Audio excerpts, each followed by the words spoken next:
Is it gonna go? There you go? Are we there? Are we live? I live. see it, right? I see it. All right. It's a battle to the death. Or maybe it's just to see who fights better in high heels. Find out who really has the high ground this week on your Star Wars safe space. Stick around.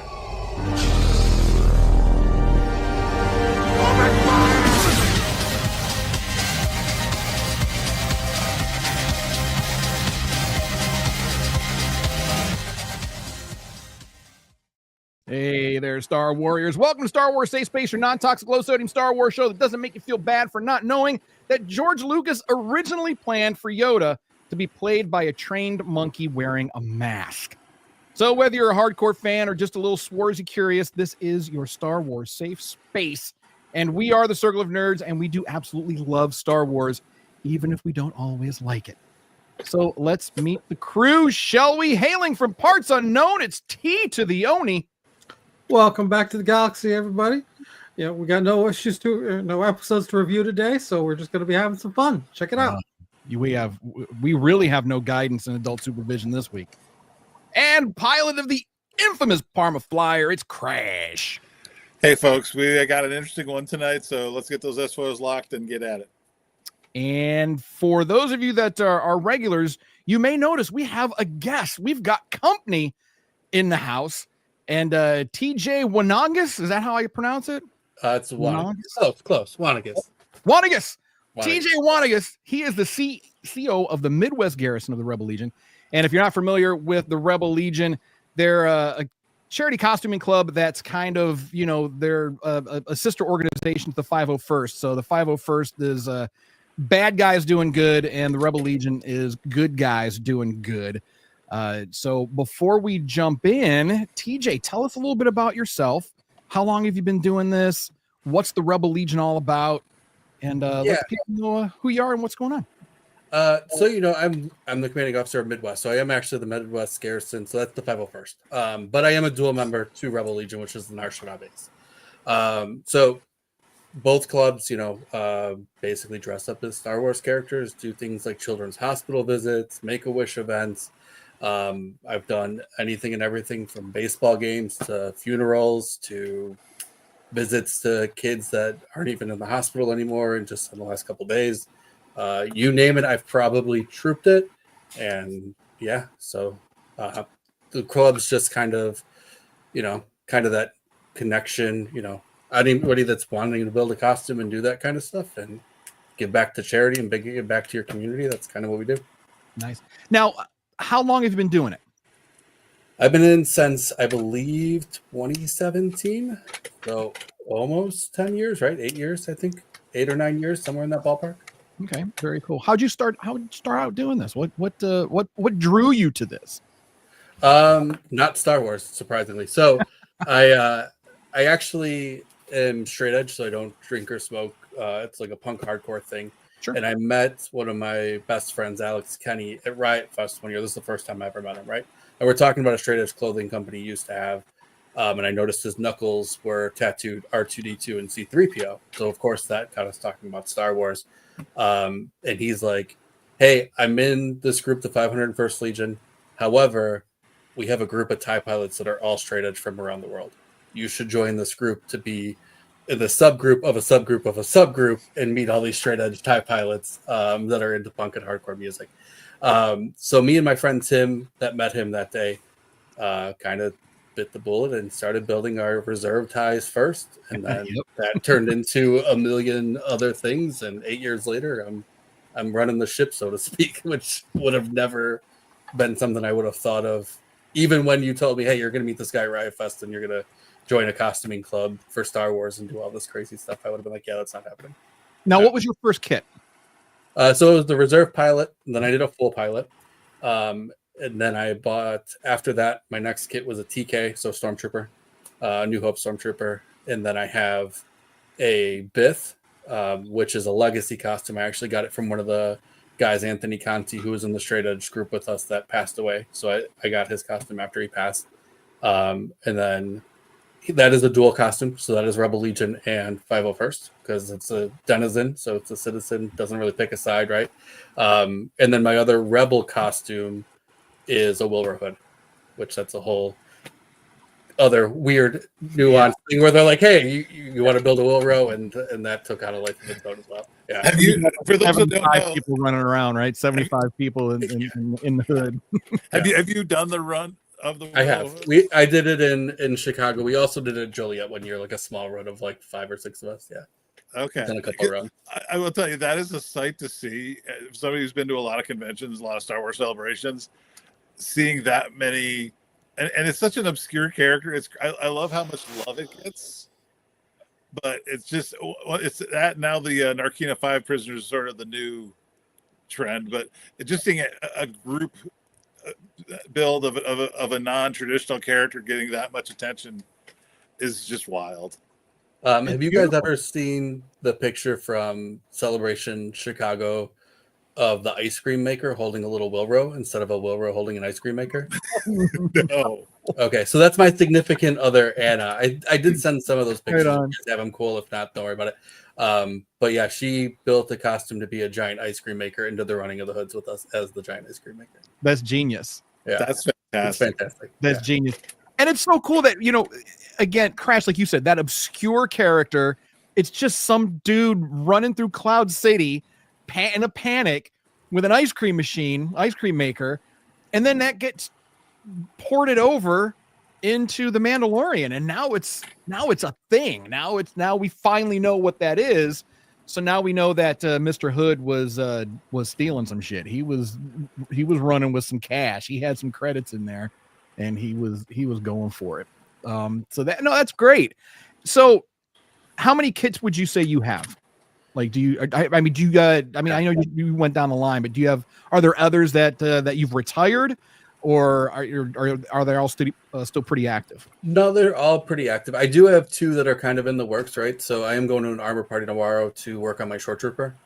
I need to finish the helmet and do some stuff with that. And I recently bought another retired member's costume that I haven't gotten approved yet, but it's a Greedo. So I'm working on updating some things with that so I can get it approvable.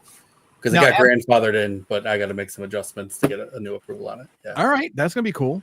Yeah. Now, as a TIE pilot, let me just ask you: do you remember, or did they still do the thing with jet wash? Are you aware of the jet wash? No, I'm not aware of this. Okay, so jet wash he was a 1/6 scale TIE pilot that got sent out all over the world. So they shipped it out, and wherever it landed, you would troop with jet wash, and it was kind of like this cool thing for all the TIE pilots all over the world to hang out. You've got jet wash in various different countries, and then he gets sent out in his little tube. People autograph it. We put coins and cards and all that stuff in the tubes, and so I guess they're not doing that anymore, huh? Very cool. Yeah, I got something sent to me, Celebration Chicago. It was I want to say it was a Boba Fett, like a Kenner Boba Fett. Okay. That was doing kind of the same thing, doing its rounds. It was going to end in Celebration Chicago. But unfortunately, when it got sent to me, it got to my mailbox when I was already at the convention. So it did not make it. Whoever had it before me waited a little too long to get it to me. But that says a lot. And the reason I mentioned it is because, we talk about these costuming clubs, and it's so much more than that. It really does become a family, and I think that it's almost like a surrogate family. I know I've talked to a lot of people in both Legions and the Mercs, and some of the other clubs as well. Literally, people have said that the clubs have saved their lives.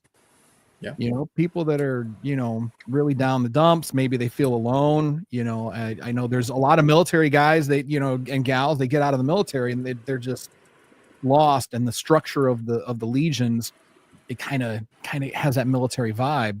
So you kind of feel like you're a part of something again. Yeah, absolutely. Yeah. I've met people from all over the world, honestly. Like I've gone on trips overseas, and first thing we do is, all right, who can we meet up with from the Legions for a dinner or to hang out or whatever that is. Like that's something that we do constantly with that kind of stuff. I love it. Now, and you mentioned armor party. So let folks know, explain what an armor party is, because depending on who's doing it, it might be more armor or it might be more party. So Sure. tell us what an armor party is. Yeah, so an armor party is basically a bunch of members to any of the clubs, right? Like this one I think is open to all the clubs, right? Bring whatever you're working on. Maybe it's something you're needing help with or not sure what the next steps are to get this to where it needs to be for approval or just to look nice or whatever.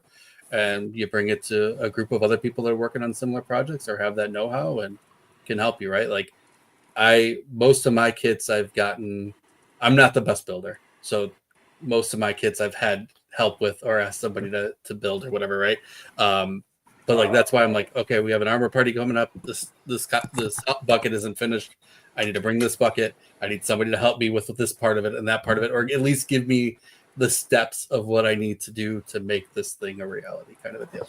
Yeah. And you've got that whole community there to help you with that. Exactly. Like you walk in civvies and potentially you could walk out with maybe not a complete kit, but you're on your way.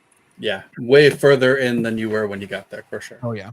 Now, if people are interested in this, if people are interested in leaping into this crazy world of Star Wars costuming, and if, that's something that you want to help them out with, how can they contact you? Or is there a website that people can go check out? Yeah, you can email me, right? It's my last name, MWG Midwest Garrison @gmail. Reach out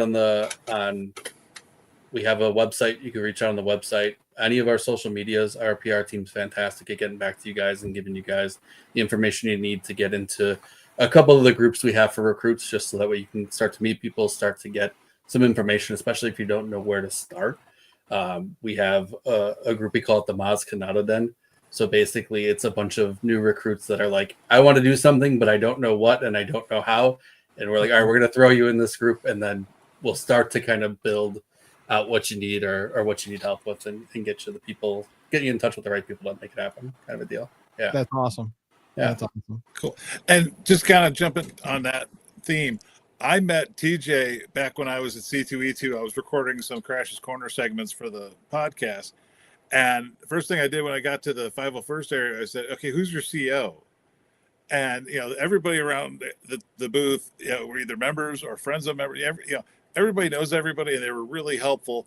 I was wondering if you could kind of talk a little bit about what it's like being in a major city like Chicago within your garrison that hosts some pretty big conventions. C2E2 is a huge convention. You guys hosted a Star Wars celebration, which is a big deal. What's it like being a big garrison in a big city? You guys are celebrating 25 years of being a very big landmark on the Star Wars map. Yeah, our 25th anniversary was last year. 26th is actually next month for us as a garrison. But yeah, it keeps us busy, man. Like every time I'm like, all right, cool. C2E2 is over. I can take a break. Oh no, May 4th is coming up. You got 300 other things to do. All right, cool. May 4th is done and in the books. Well, Joliet's a month away. You have to get stuff going for Joliet Star Wars Day. All right, Joliet's done. Okay, we got 6 weeks till Fan Expo. What are we working at? Like, there's just a constant revolving door, so to speak, of big events that need a crazy amount of attention and work and everything else. I'm very lucky, even being in a metropolis area, right? I'm very lucky to have, I think we have like 260 active members, not including reserved and retired.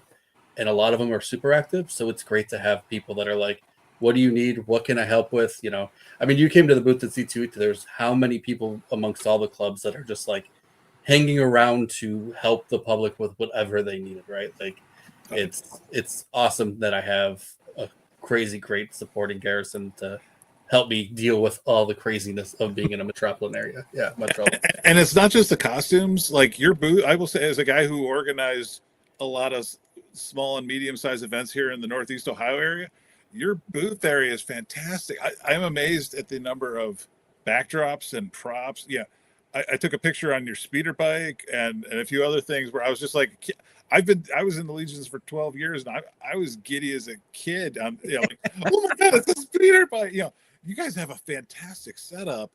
Thank you. That, people have to, transport that stuff. They got to store that stuff.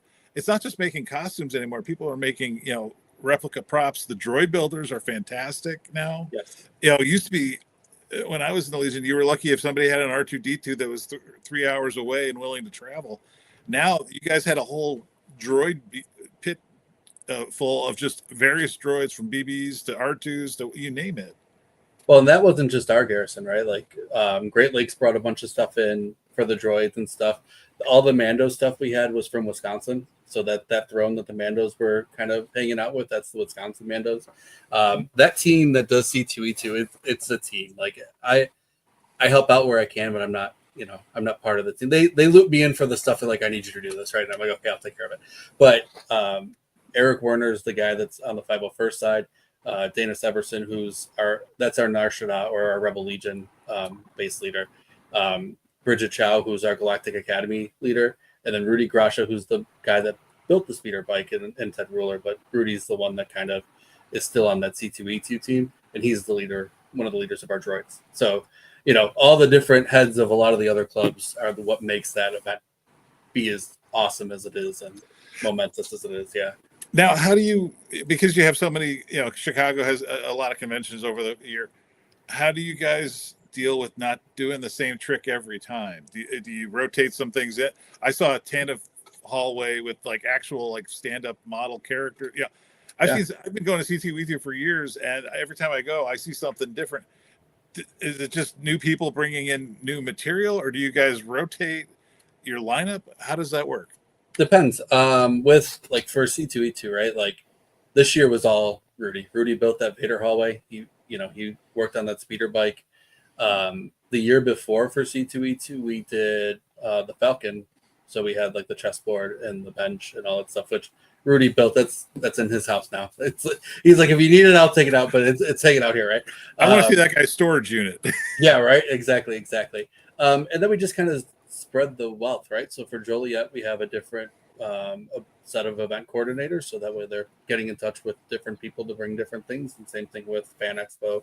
Used to be Wizard World, but that's what it is now. Yeah. It's Fan Expo, right? So, maybe you'll have some of the same droids go, but different people bring in different things. I know this year there's conversation of having a Hoth area. That's all I'll say without giving away too much. But there's really, really cool photo ops at Fan Expo this year. That's very, very different from what we did at C2E2, just to keep it different and unique for whoever's coming to whatever events, And you're doing this out of pocket too, right? A lot of people don't realize that you don't get paid for any of this. This is not.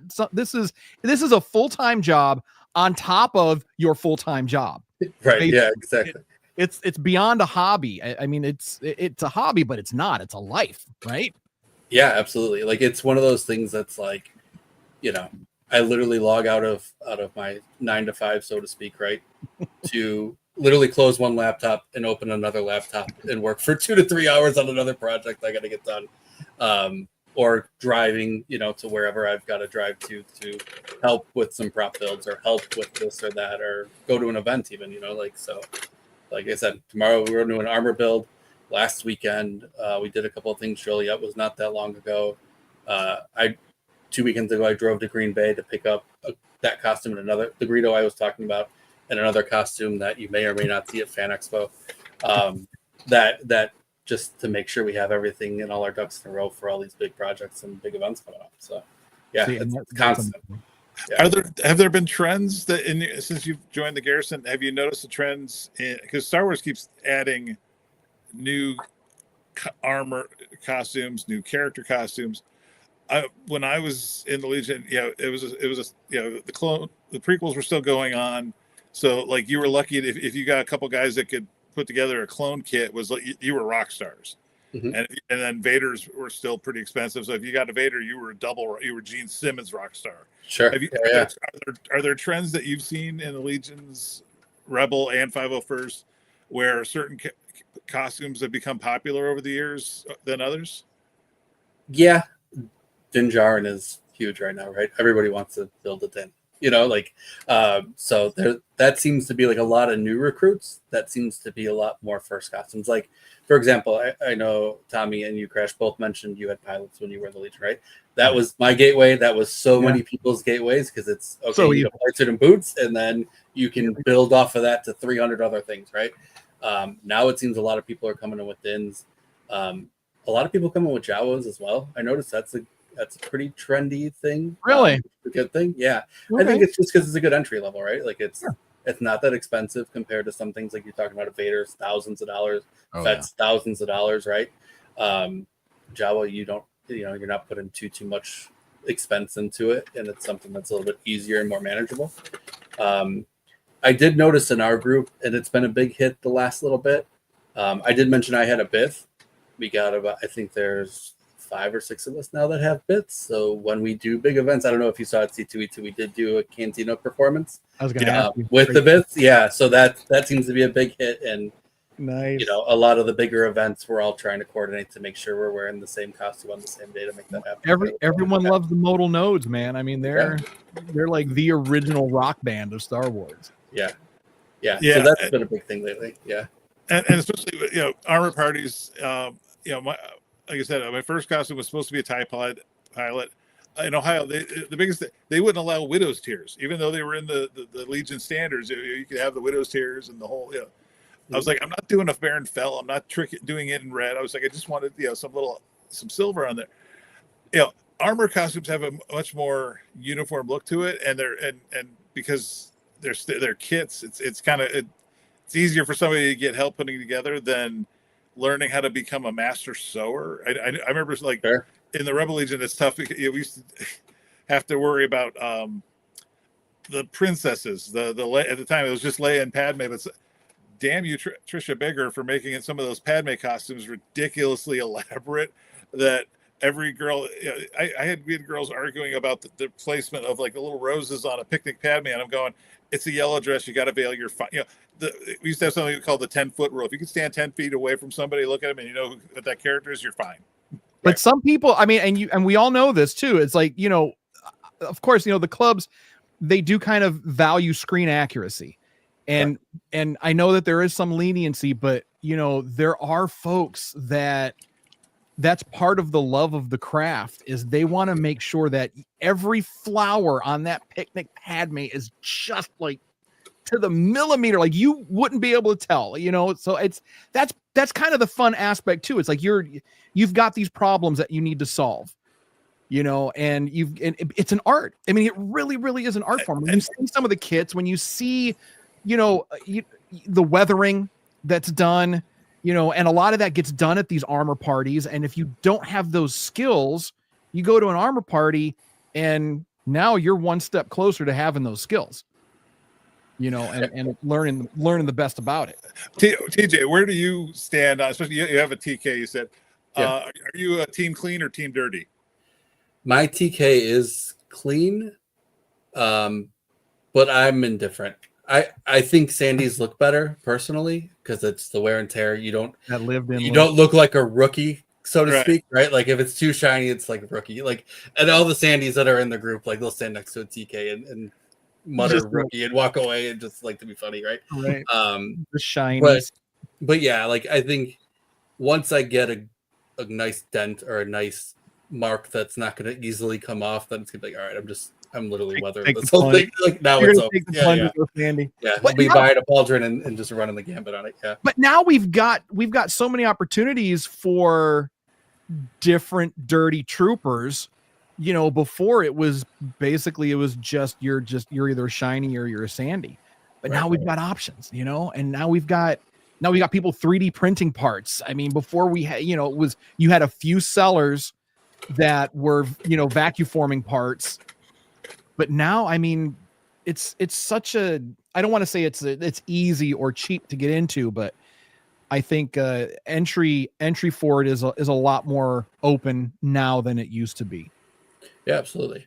And I think, like we talked about earlier, right? Getting something like a reserve pilot, right, where the flight suit and the boots and the belt can be used for 6 other things. Like then you get your feet wet without going and spending hundreds or thousands of dollars on something, that isn't gonna I will. I'll be honest, right? Though, if you're going to be a reserve pilot, you're going to be a glorified handler for a little bit until you get a bucket. It's just how it goes. Yeah. Nobody wants to take pictures with the reserve pilot when there's 6 stormtroopers standing about 10 feet away. They're gonna be like, they walk up and get excited, and they're like, "Can you take my picture?" I switched to Rebel pilot, and the beauty of being a Rebel pilot is you're open faced, but you're part your character and part handler. Yeah, especially like we were doing a concert event in Cleveland, the big Star Wars and concert event, and we had this great Vader, and it was like the horseshoe of people that formed around him was slowly closing in. Well, I can still be in character, and I can also be a big guy who looks like a linebacker, directing traffic without breaking too much of a character. Sure. Yeah, because I can't. I also had a Jedi, and I just don't. I could never do the Ewan McGregor accent without laughing. So being everybody else was laughing too, so don't worry about it. Okay. Being a Rebel pilot for me was the perfect. Like apparently, I have arrogant starfighter pilot swagger all the time. Sure. And it's just it was a great costume for me to play into my natural personality. When you are in your TIE pilot or your TIE reserve, or if you switch over to like another costume, do you feel like a certain persona kick in, or do you just a guy in the mask kind of going, a human bobblehead? Like, what I mean? Some people really get into their character, and some people are just there to be like, stand there with the toy prop blaster and go, Stormtrooper. It depends. It depends on the event, and if some kids start messing with me, I can be very playful and mess with them back and stuff like that. I also really enjoy when people don't know who I am in my kit, that are people that I know, like other garrison members, right, or other people in one of the clubs. It'll be something I haven't, like, let's say I haven't worn my tie in forever, right? I did this recently at a parade. Walk up in the parade in my pilot, nobody knows that it's me, and I just don't say anything. Wait to see who comes up to introduce. Like, as CEO, I'm like, all right, if somebody's a new recruit, what kind of experience are they going to have? And see who's coming up and introducing themselves, or who's going out of there, right? And then messing with the people that just don't. But we all do that, right? Like, literally, it's half the fun, right? My cell phone for the longest time, in the phone book, the D section was used because I know people by their screen. Crash is an old hockey nickname for me that just played well as a Rebel pilot. But my phone is like, oh, I got to call Bill. Bill, what's Bill's screen? Darth, no, not that Darth. Darth, no, not that Darth. Oh, him, yeah. Because after a while, you people don't realize you interact with so many people in these groups. I have friends. I'm like Andrew. I have friends everywhere. Yeah. And it's all these people, you only know them as a screen name on a forum or an icon, and then when you meet them in person, the Clark Kent thing is real. I've fooled people before taking off my glass. When I trooped, I didn't wear my glasses, and then one time I was at a funeral event, and the mom of the kid we were there for, I walked in, I was just in a suit and tie and everything. I had my glasses on. I was like, "Oh, I'm sorry about Sam." She's like, you could tell she was kind of playing in her, like, who's this guy? Yeah, who is this? I was like, Cindy. Crash. It really plays. Yeah. I'm sorry. Go ahead, TJ. No. I was just agreeing with that. Like, even in the sense of like being CEO, a lot of people message me on Facebook or other things, right? And I'll talk to people, and everybody's got a bucket picture, right? So I'll talk to them, and then like Crash said, right? Walk up to me and they start talking to me. I'm just like, the gears are turning, but nothing's and then they like have to be like, I'm so and so. I'm like, oh, I'm so sorry. Like, we clearly talked literally 2 hours ago, but your picture is of a TIE pilot or TK, and I have no idea what you do. Yeah. So oh man, I love it. It's such a great community. It's unsung heroes, a lot of unsung heroes, and a lot of people really don't take into account what you do, especially when it comes to the charity stuff. Going to those children's hospitals, that's rough. I mean, you could be in your kit all day, 12 hours trooping, nothing. You go to those children's hospitals, that's a rough day, but it's so worth it, and then you've got this community, you've got all that camaraderie, you've got brothers and sisters around the world right now, and that's great. So I'm glad you're doing it. I'm glad that you're keeping this thing alive, and doing it from a positive place. Yeah, that's what you have to do, right? Like, we're all in the same fandom, right? Mm-hmm. So let's all celebrate that fandom together. Like that's how that works, you know. Well said, sir. Well said. Now, once again, we're going to get into our game, but before we do, one more time, let people know where they can find you, find out how they can, are they going to the Rebel Legion website? Are they going to the Midwest, Facebook? How do they get in touch with you? Yeah, I would say any of the Midwest Garrison social medias or the Narsha database. Valerie does a good job with the PR on that side. So that's the Rebel Legion side if you are trying to do Rebel. Or even the website, right? The MidwestGarrison.com. Just MidwestGarrison.com. But that's probably your best bet. You can go to 501st or Rebel Legion, but whatever you inquire there is probably just going to get directed to me. So just come to me directly and save somebody some time and energy. Yeah. The main forums can be a little. I remember right. Main forums can be a little intimidating because you got people from all over the world trying to tell you how to get started. Do you recommend people seek out the local Absolutely chapter first? Yeah, because you can't even get on the main forums. I don't think initially, can you? I know, on some of the you can, but it's super restricted. It's restricted until you have a TKID number, essentially. Right, but on the other websites, the whitearmor.net and some of the other the costume specific. Correct. Anyone get on those, but on the actual Legion sites, I think you're going to have some restrictions there. Yeah, I would highly recommend local because let's say you're working on a costume, right? At least for 501st, the local chapter is who approves costumes. So if you need help with something, the people that are going to help you are the people that are going to approve it. So they're going to tell you to do it the right way. On Rebel Legion, it's done by essentially detachment or different costumes. They still do a great job, but sometimes that could get lost in the shuffle. Like you said, you're dealing with people from around the world. You're not going to get that hands-on help. However, our NSB group has amazing people that do amazing things. So I'm not telling you to shy away from that. Just come to us first. We will help you with anything and everything before getting overwhelmed on the Legion, either Legion side of things. Because it's a lot of information. It's a lot. Exactly. Well, thank you. That is good stuff. So check them out, the Rebel Legion, ladies and gentlemen. Good guys doing good, and hanging out with the bad guys too from time to time. So you can't beat it. So let's do some gaming, shall we? And don't be scared. I know there was a Crash. You said that you mentioned earlier you were a little afraid. Well, I was curious to see how this is going to go. Don't be afraid. Do or do not. Let's do it. There you go. All right, let's play some high ground. I have the high ground. I have the high ground. All right. So it is time for the high ground. What is the high ground? Well, basically, we're going to take some Star Wars characters, some teams, and we're going to throw them into some ridiculous scenarios.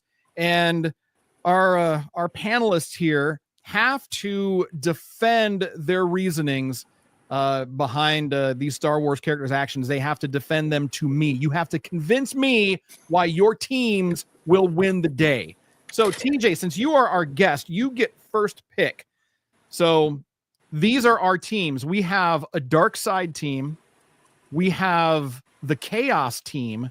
And then we have the mayhem team. I'm not going to tell you which characters are on either of those, but that gives you a little bit of a hint. I'll go with the chaos team. All right. You want the chaos team? Sure.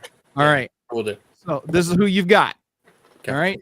You've got Jar Jar Binks, the walking accident who sometimes wins by sheer luck. You've got Pelimoto, grease-stained space auntie with a heart of gold and a mouth that's just as greasy as her coveralls. And then you've got BB-8, rolling chaos orb with a knack for violence and friendship. Aw. Okay. So that's your team. BB-8, Pelly, and Jar Jar Binks. Okay. So be prepared to defend their actions. All right, Tony, Crash. I'll defer to the second half, Tony. I'll take you can get the kick on this one. All right. If that's chaos, I want to see Team Mayhem. Let's go. All right. So Team Mayhem it is. You've got Hondo Onaka, our favorite space pirate. Yes. So, and also on the team, you've got the Mandalorian princess herself, Sabine Wren. So that's not bad. Okay. And you've got everyone's favorite little war criminal disguised as a droid, good old Chopper. Oh yes, this is gonna be fun. I feel like it's a wrap right there. I mean, you've got Chop, and that's it. Then you're done. All right, so Crash, you've got Team Darkside. So you've got everybody's least favorite uncle, Count Dooku. Okay. Okay, and his favorite bald, bitter, and better than you apprentice, Miss Asajj Ventress, and of course, 4 arms, 0 chill, and the cough isn't contagious. It's got to be General Grievous. Okay. All right, so everyone's got their teams. You guys are locked in, dialed in with those teams. Yep. Ready to defend. All right, now here's the scenario. TJ, I'm going to give you a number between. I'm going to ask you to pick a number between 1 and 10, and this is going to be your scenario. I'll go with 6. 6. Are you sure? Now I'm not so sure. No, you can go 6. No, Go 6. Yeah, we'll go 6. We'll go 6. You want to go 6? Yeah, we'll stick with it. Okay. So, which team would survive a couples therapy retreat even though none of them are dating? Emotional breakthroughs, droid meltdowns, and passive aggressive tea, all that stuff. Out of those 3 teams, it's definitely not my team.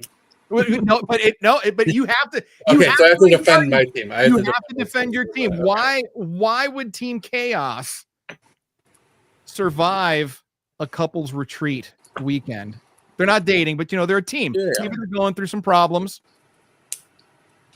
I think what's her name? The pit droid? Oh, Pally? Pally? Yeah. I think she's so used to dealing with her nonsense pit droids that she can handle Jar Jar and his nonsense. Okay. And I think BB-8 just, as crazy as it sounds, just gonna be the straight man on the whole thing and just minding his own business, doing his thing, but keeping them on track, like just kind of keeping things to not be as crazy as they should be. Jar Jar is gonna try to derail the whole thing, but it'll be fine. It'll be fine. Tony. Well, I mean, I think Hondo, just by his very nature, I don't know that I've ever seen him really angry. So I feel like this is going to be a relatively smooth process for him. He's just going to get drunk and fucked up. The problem is that's going to piss off Sabine. And then Chopper's going to be like, all right, asshole, knock it the fuck off or I'll just kill both of you. But it's going to be fun one way or the other. All right, so that's your defense, right? All right, Crash. Okay. Dark side. Couples retreat, dark side stuff. And you're at a disadvantage because you've got Dooku and Asajj.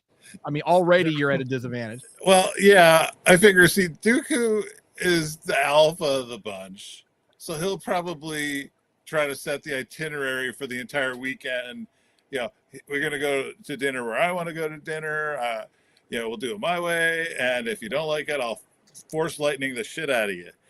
Ventress will bitch the whole time. She'll wisecrack the whole way through. But, Dooku's got the cash and the credit card. So, he's paying the bills. So she'll go along with it. And Grievous, he's just happy to be sitting at the kids' table. So anytime Dooku is picking up the tab, he knows who the daddy is. Okay. So now that you've all made your opening arguments, tell me why your other panelists are wrong. Like you've heard the arguments already. I'm listening. I'm taking notes. But now you guys tell me why the others are wrong. TJ, why are these other 2 knucklehead groups not gonna benefit from this couple therapy thing? Because Asajj wants nothing to do with Dooku across the board. Like that's in itself is just done. On the other group, I think Hondo wanting to do his own thing, like Tony validated himself, Sabine is going to want nothing to do with that, right? And I don't think Chopper is going to fix it. I think Chopper is going to make it worse because he lives on that kind of chaos of making people frustrated with each other and stuff, as we've seen a million times on Rebels between Ezra and Zeb, right? So I think Chopper's going to go out of his way to escalate that situation even more because that's what he wants to see. So no harmony at all with either of these two other teams. I mean, there's no coming out on top here. I think Sabine would try to get along, but again, I think Chopper would chaos it. I think Tony's team has a better chance out of the two, but I do think Chopper will literally implode it on purpose. Like it will be self-sabotage. Just all right. I'm getting convinced because I mean you've got Jar Jar and Pelly. They're both pretty chill. Even BB-8 is pretty chill. I think I don't know. I think you might have the upper hand here. Tony, what do you think? Convince me. The issue with Team Chaos is none of them speak their same fucking language. Like, I don't think Pelly can understand BB-8. I damn well know that Jar Jar can't understand BB-8. And I think Pelly's just going to get so frustrated with Jar Jar's way of speaking that she's just going to be like, fuck it, and walk away. And so they're just not going to talk the entire fucking time. Which means they're going to have a great experience all individually. Separate honeymoons together. Yeah, exactly. They'll all go do their separate excursions and come back for dinner. And as for our dark side team, I mean, we've actively seen these three people try to kill each other on multiple occasions. Like, I mean, we already know that Dooku absolutely can't stand General Grievous. Like, hates the idea of mechanized humanity, cyborg units, whatever we want to call them, and his issues with Asajj are legendary at this point. Like, there's no redemption there. Like, the only way that's being resolved is if two of them die. Damn, it's that serious. It's that bad. Yeah. No common ground at all. No, not anymore. Maybe once upon a time, but. All right, Crash. What have you? I mean, it's looking bad for Team Darkseid right now. I'm not gonna lie. Well, Your Honor, the thing is, Hondo always has a side hustle. So whatever this couple's retreat is, I feel like he's already got a scam in the works on the side. He's going to leave Sabine high and dry in the restaurant to pay the bill or something, or some couples massage for one because he's off stealing coaxium or something. And Chopper will go along with it because he just likes fucking shit up. And but you still got Sabine, and then Sabine's gonna be mad at Chopper because she's his ride, but you went off with Hondo on the scam and left me alone. Okay, so I think that they're alone. That there's too many like self-interests going on. Pelly is maybe a laid-back personality, but she kind of goes more for, as we know, she's more into furry guys, very furry. Yeah. So I don't think there's going to be as much chemistry with Jar Jar because he's not she's not into that yoga we saw him doing with the duck princess queen from the Lost Mission. He's already got a girl. They're into yoga. And there's no Kama Sutraing with a human. Well, no, remember, it's not. This is it's like couples therapy, but like team therapy. It's not romantic or anything like that. I'm thinking more spa day therapy than like sitting on a counselor's couch trying to explain every 5 minutes. It's a little bit of both. Well, okay, so even if they are in therapy session with somebody, I can see Pally going, "What the fuck did he just say? I can't even understand him," and I don't speak BB, so I got beep beeps over here and blah blah blah over here. I think she would get frustrated with their personalities too fast because she's chill, but she also has very little patience. Okay. I'm going to push back on the communication thing, though, because if Pelly dated a Jawa and has pit droids and an R5 unit, why wouldn't she be able to understand BB-8? Oh, that's a good point. Touche. That's a good point. Oh, Crash. I don't know, buddy. All right. Go ahead. No, oh man, it's tough. All right. Final argument. All right, TJ, final argument for your crew. Yeah. I mean, there isn't much of an argument, right? Crash's team's going to kill each other. Half of Tony's team's going to leave Sabine alone, and she's just going to try to figure it out on her own. Where my team although they might get into some arguments, they definitely can communicate with each other, and they'll get through whatever task is in front of them better than the other two teams. Absolutely. All right, Tony, final argument. I'm going to tailor. I'm going to try to play this a smart way and tailor my argument to the person judging. Who do you really want to see? Who do you really want to see? Have an adventure together. I mean, we got Hondo, everybody's favorite scoundrel, who's just out to have a good time no matter what. We got Sabine, who, if there's anybody on this of all of these 9 that I want to see on a beach vacation, it's Sabine. That's fair.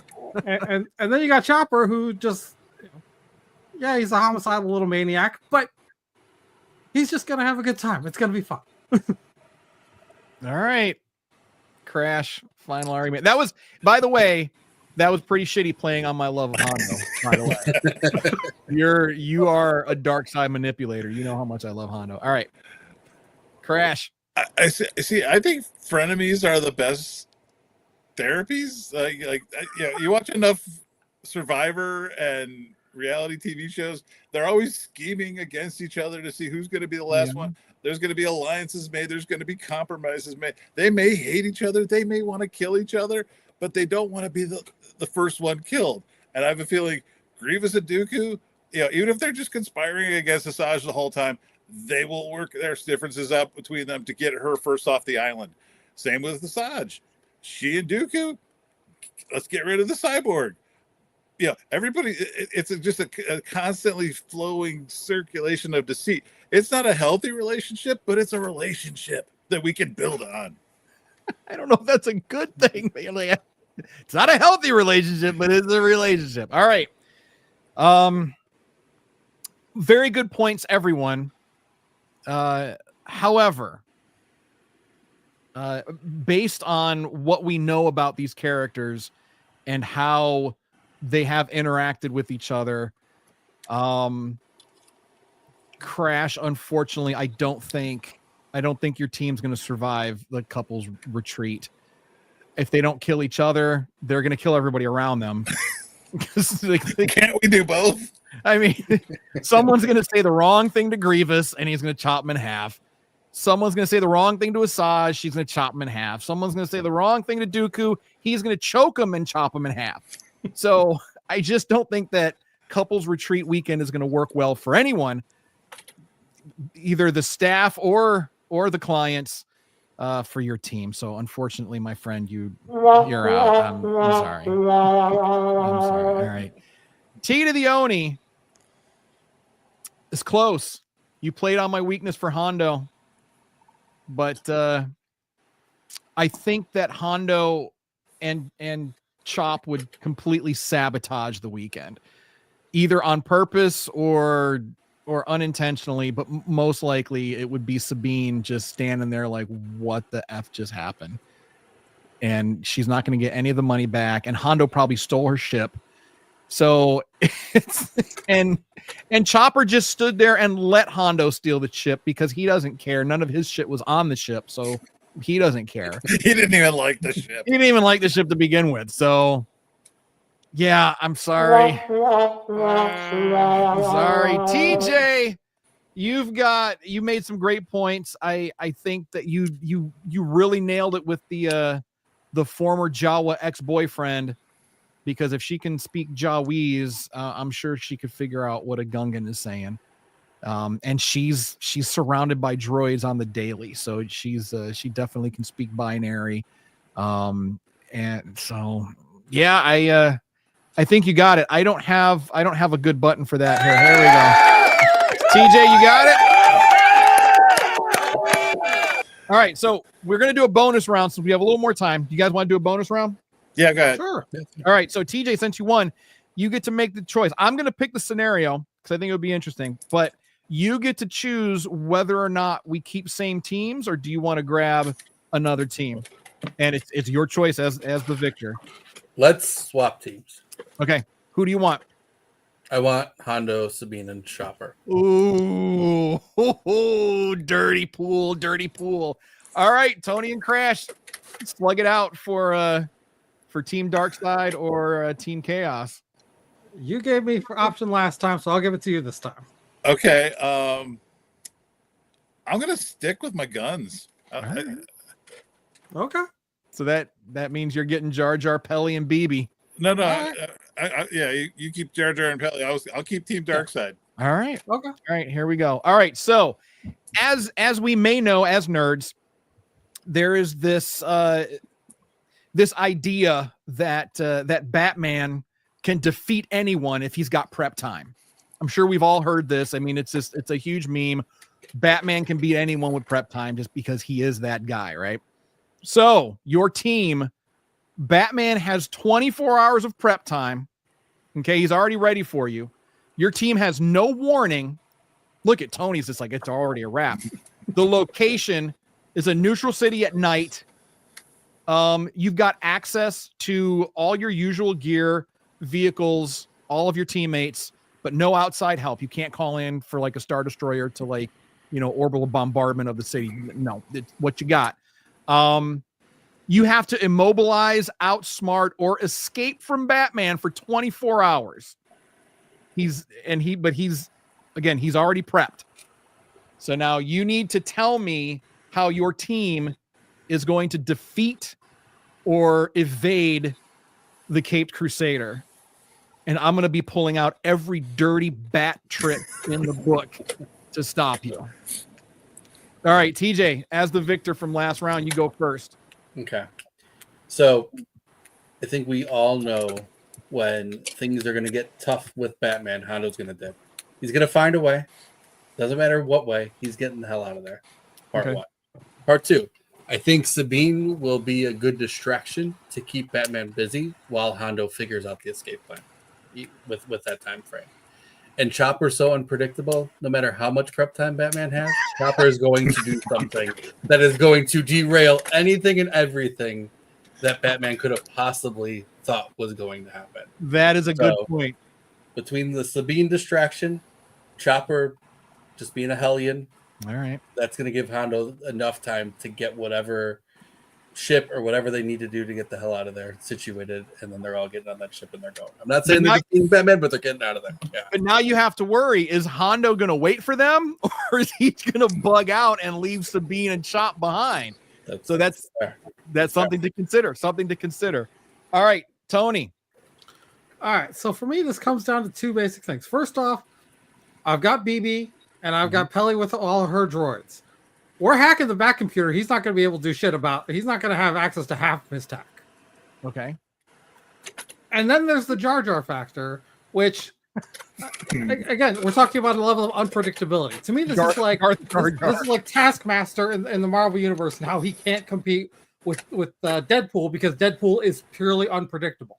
Yeah. Okay. And this is what Jar Jar is going to bring to the table. Is just that, like, what he does doesn't make sense to anybody.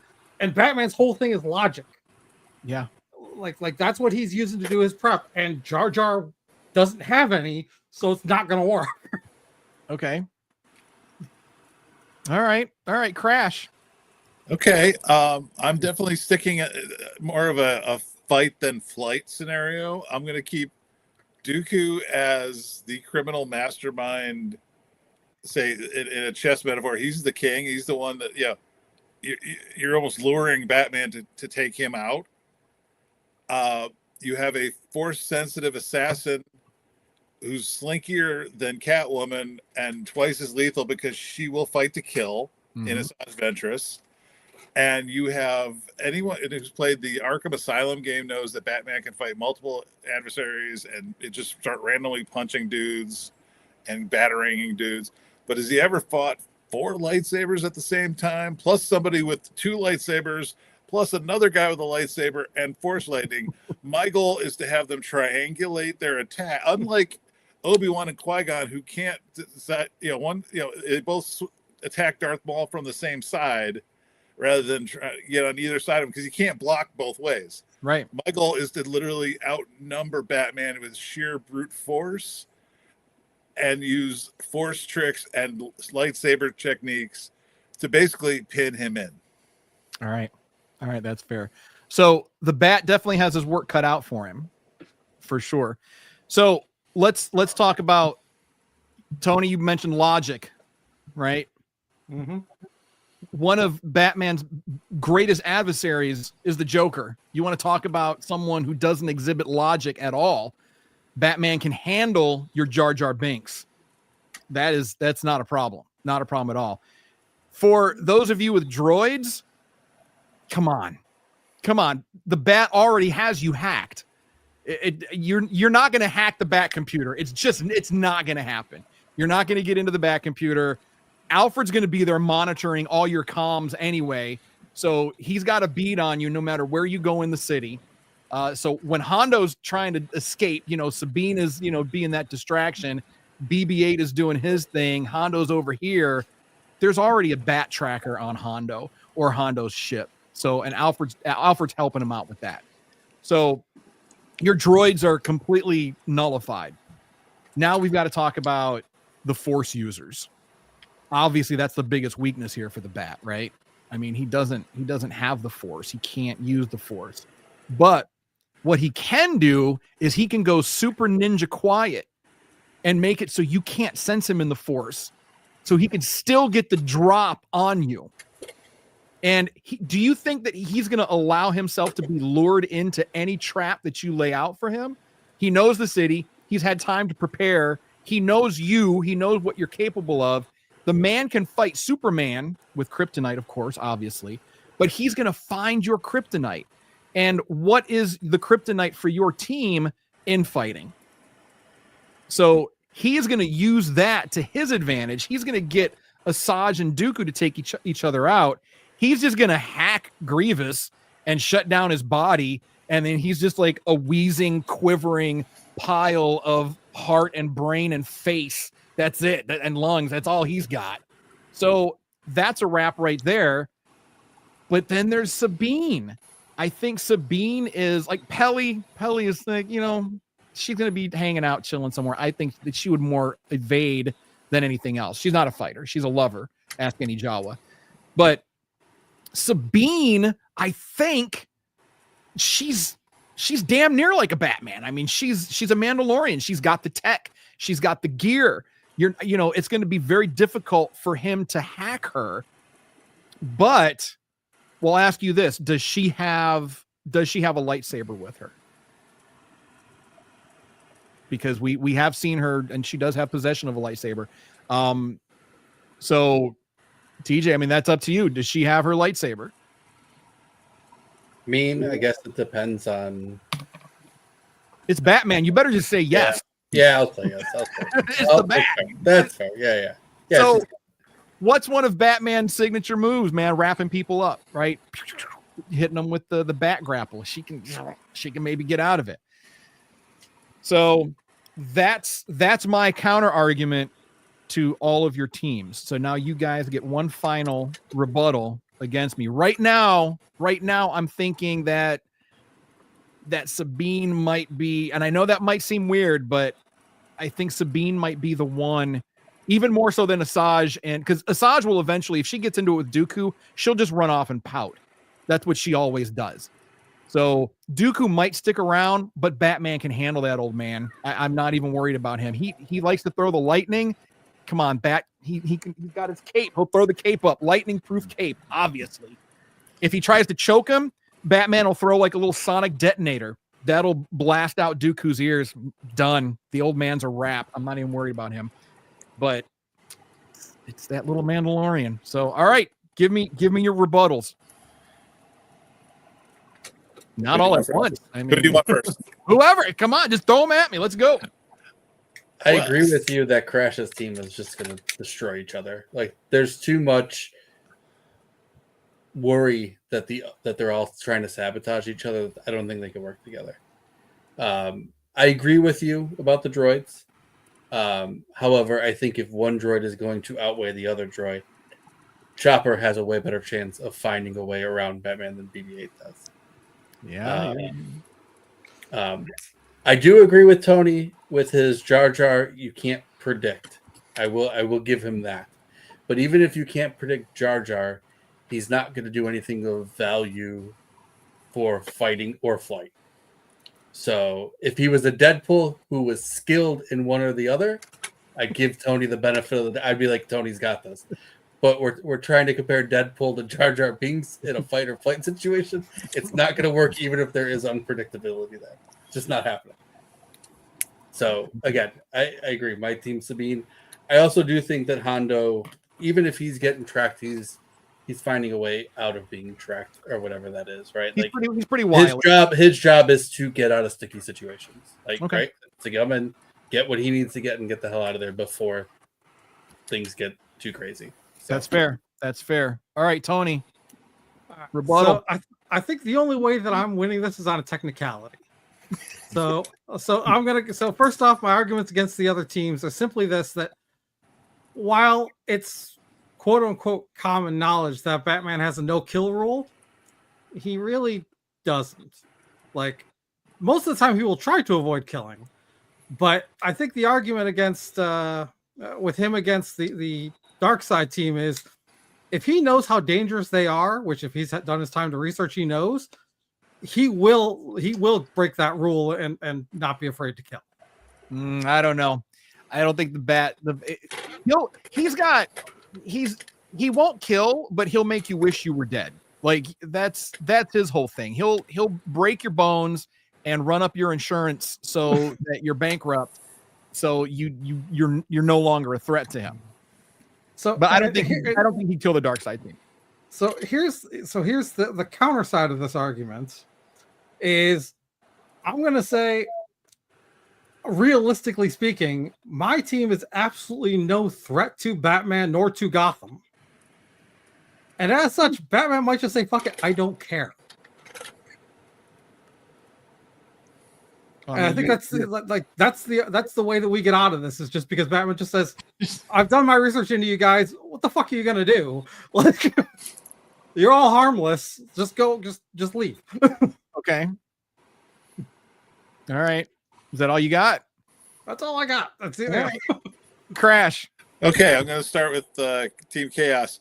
I like how Jar Jar has evolved from just, Tommy loves the idea that Jar Jar is a secret Sith Lord. Now he's a Joker mastermind as well. Really, the whole team is built for flight. They're going to run. They're going to scatter. And alone, I think they would be easy pickings for Batman. BB-8 would be in a bag within minutes.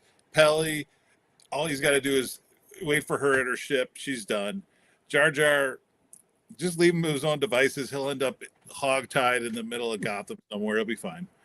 As far as the other team, I think, putting a lot of Sabine is, as we've seen so far. I don't know, we haven't watched Rebels, but if you've watched Ahsoka, even for someone who was trained as a Jedi, she's impatient. She's always been impatient. And one of Batman's greatest strengths is that in a fight, he is patient. He's the guy that'll sit there in the rain at night, waiting being for something. Emo. Being emo, and he'll get you at your weakest moment. I think Sabine is too impatient in a fight that she's not. In a straight up fight, she would just come out guns and lightsabers blazing. Batman's stealth, I think, would confound her too much. And again, Hondo, he'd cut and run in a heartbeat, and Chopper alone, I don't know if he's got much of a chance. Again, my thing about the Team Darkseid is they may hate each other, but as we've seen in various episodes, when they have a common enemy in the Jedi or the Republic, again, Asajj Ventress is Catwoman with a kill complex. She would just straight up murder you. Who can get into your head? Dooku can get into your head. We've already seen him play, Palpatine, playing off of Anakin's mommy issues and whatnot. So bring up Bruce's parents or some kind of forced manipulation, to make him, like Scarecrow does, to make him like a quivering little boy remembering mommy and daddy getting killed, that he would be off his game. And I'm even just flat out throwing Grievous out there as just mechanized Bane, just the muscle guy. Again, just keep swinging, keep him distracted, while the two trained Sith would just absolutely destroy him from behind while he's fighting the mechanized general. The mechanized Bane. The mechanized Bane. You know, he'd be so busy fighting off 4 lightsabers, he wouldn't realize that Dooku's in his head and Asajj is creeping up behind him for a kill. All right, those are all fair points. Those are all fair points, fair arguments. So I do disagree. I don't think Grievous would be much of a problem. Just because he's a droid and he's, you know, essentially he's just Batman has every gadget on his belt. So Grievous is not a threat. Well, he is a threat, but he's easy to take. Initially I was going for Team Darkseid because it's just, I mean, you've got 2 high-level Force users. I mean, that almost seems like a no-brainer, but I really do feel, because, you know, we had talked about, you know, Batman's patience. And I think that is what's going to defeat the Force right there. Asajj, we talked about Sabine being impatient. When you start pushing Asajj's buttons, you want to talk about impatient. I mean, that lady. But she fights better when she's mad. She does. Sabine gets sloppy. Both of them get sloppy. Sabine just hasn't had enough experience to be not as sloppy, you know. But I mean, they both make mistakes when they're like really, really enraged. So I see Dooku as a Ra's al Ghul who literally is one of Batman's greatest challenges. Yes, but you give Ra's al Ghul Force Lightning. I think that's a no-brainer. Now, Force Lightning is taken care of with that cape. I'm not even worried about that. But also, I mean, what's always happened to Ra's al Ghul? Batman's always defeated him. No matter, it might take a minute, but he gets him. And also remember, you guys aren't aware. Like you know, your team has no warning, so he's gonna make sure that he takes out the toughest on each crew first. So for you, it's gonna be Dooku. Dooku's got to go first, and then he can go ahead and take the others out. So that's not a problem. I think because that was close. And then, man, TJ, you had some good arguments as well, especially about Chopper. Chopper, he is just like a little doomsday device, man. Like if anybody here is like the Joker, it's Chop. I mean, he's like the Joker. I was like, But I do think Sabine, you know, you guys also brought up a good point about her recklessness. You know, she's like a young Robin. You know, she would just go in and he would subdue her pretty quick. But Tony, I've got to go with your team. I think that they're just non-threats. Why would he even bother at that point? They're not going to do anything to destroy the city. BB-8 is cute. Jar Jar is going to maybe knock something over, but that's about it. Unless, of course, he gets into the Batcave. If that was the one thing I was hoping that you were going to say. If you get Jar Jar into the Batcave, it's a wrap. Everything is destroyed. All the tech is going to be shut down. It's like Jar Jar is your ace in the hole, but you didn't use him that way. I was wanting you to say, get him in the Batcave and just turn him loose. Just turn Jar Jar loose in the Batcave and you're done. And that's it. But yeah, this was a close one, guys. I think I'm going to have to give it to Tony. Okay. Yeah. You got it. I won on the technicality. You won by not fighting. Yeah, Team Chaos wins by not fighting, and and being cute, basically, and a non-threat. So that's it. That's a wrap. That is the high ground. So thank you guys for taking the time to play. TJ, thank you so much for taking the time to come on the show and hang out with us and tell us a little bit about the Rebel Legion and all that. We appreciate you, man. Yeah, happy to do it. Absolutely. All right. You guys have anything on the way out? Well, just, you know, like we're going into season 7, and to tie back into TJ, they announced, we said on the last episode, the show was done after the Netflix Lost Mission, and then some time passed, and to make this big announcement, I posted some stuff on our Swarzy Curious page from the panel at Celebration Chicago, where they brought the whole cast back. This was the first time we got a glimpse at the Bad Batch. We knew nothing about these guys, and everybody was just like, this was like an A team from Star Wars, and you couldn't wait to find out more about these guys. for as good as the Lost missions were, season 7 is just pure cinema, and it's going to be fun to watch. And we're going to be going on a crazy roller coaster ride with season 7. Just because there's so much that is folded into season 7.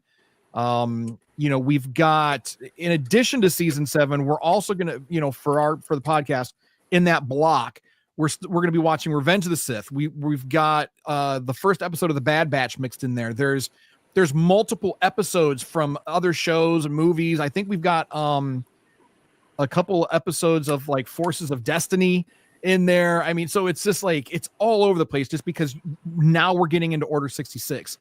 And, we've got Tales of the Empire. I think there's one episode of Tales of the Jedi that drops in, that slots into that area, I think. But Tales of the Empire for sure. So we get to watch multiple shows plus the unaired episodes. I think there's 4 of them. There's 4 unaired episodes that are still kind of, they're cool to watch because they're still in that pre-finishing stage. So it's just like, it looks like a Nintendo 64 video game. It looks like old school GoldenEye. If you guys have ever played that, it's kind of what the graphics look like, but the story's there and it's all canon. And it does kind of fill in some of the gaps that we've seen. So it's going to be an exciting time. It's going to be a lot. It's going to be a lot of Star Wars to watch. And it's amazing how the animation from season 1 by season 7, that would be like a previs. So, some of the stuff they're doing now on the show is just downright photorealistic, and it just looks so good. Yeah. And you know what? You mentioned previs, and that's what these look like. These are all like the previs visualizations. I can talk, but Pre-Vizsla. I'm wondering if that's where they got it from. I'm sure that is. Like someone said, "Hey man, we got the previs done," and Dave was like, "Pre-Vizsla, yes." It just sounds too similar to not be true.